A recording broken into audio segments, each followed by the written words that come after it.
గత ప్రభుత్వం హయాంలో రైతుని అన్ని విధాలుగా ఆదుకున్నారని చెప్పడంలో ఎలాంటి సందేహం లేదు. తెలంగాణ కూడా దేశానికి అన్నం పెట్టి అన్నపూర్ణగా మారింది. అంటే ఎంతలా రైతుకి సపోర్ట్ చేసింది గవర్నమెంట్ అనేది స్పష్టంగా తెలుస్తుంది.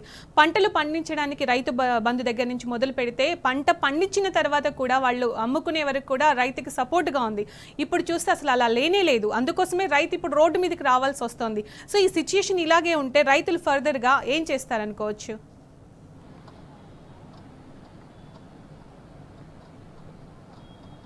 అంతా మీరు చెప్పినట్టుగా ఫస్ట్ ఆఫ్ ఆల్ ప్రభుత్వానికి మనసు ఉండాలి.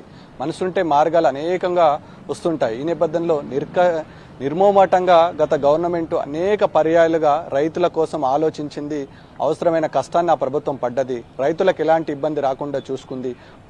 అనేక పర్యాయాలుగా ప్రభుత్వం ఇక్కడున్న రైతులకు రైతు బంధు, రైతు భరోసా, రైతు బీమా వంటి పథకాలతో పాటు అనేక మిషన్ కాకతీయ ద్వారా చెరువులు తవ్వించి యూరియాకు విత్తనాలకు కొరత రాకుండా ప్రభుత్వం ముందుండి నడిపించింది. వ్యవసాయ శాఖ పర్టికులర్గా అక్కడ ఉన్నటువంటి వ్యవసాయ యాంత్రీకరణ ద్వారా స్థిరీకరణ చేయడం జరిగింది.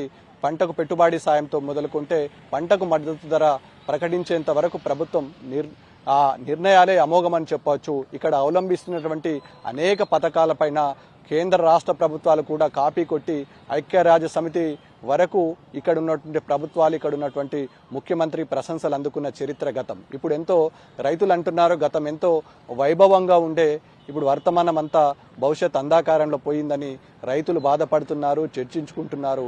ఆనాటి ముఖ్యమంత్రి కేసీఆర్ని గుర్తు చేసుకున్న సందర్భం ప్రతినిత్యం ఈనాడు కేసీఆర్ లేని లోటు తెలంగాణలో రాష్ట్రంలో ఉన్నటువంటి రైతాంగం ప్రతి నోట నెమరు వేసుకున్న సందర్భం స్పష్టంగా ఉంటుంది. స్పష్టంగా వాళ్ళు చెప్తున్నారు, అరే మనం కేసీఆర్ని పోడగొట్టుకున్నాం కదా అని రైతులంతా బాధపడుతున్న సందర్భం ప్రతినిత్యం ఎక్కడొక్కొక్క చోటైతే రైతులు హోటళ్లలో కానీ వివిధ సంఘాలలో కానీ చర్చించుకున్న సందర్భం అద్భుతంగా కనబడుతుంది.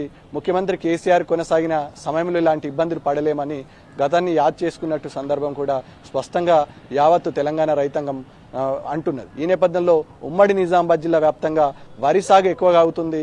దాంతోపాటు ఇక్కడ ఎర్రజొన్నలు, అదేవిధంగా పొద్దుతిరుగుతో పంటలతో పాటు మొక్కలు కూడా పండిస్తారు. వాటికి కూడా పెట్టుబడి సాయంతో పాటు మద్దతు ధర ప్రకటించిన చరిత్ర గతం. కానీ ఇప్పుడు ఈపాటికే సోయాబీన్ చేతికొచ్చింది. దానికి 500 రూపాయలు బోనస్ విషయంలో క్లారిటీ లేదు. ఈపాటికే రైతులు సోయాబీన్ కోయడం జరుగుతుంది. ఇక జొన్నల విషయానికి వస్తే జొన్నల విషయానికి ఈపాటికే భారీ వర్షాలు కురిసిన నేపథ్యంలో విపరీతంగా నష్టపోయింది. జొన్న పంట దెబ్బతింది. పత్తి చేతుకు రాకుండా పోయింది. పత్తి విషయంలో ప్రభుత్వానికి క్లారిటీ లేదు.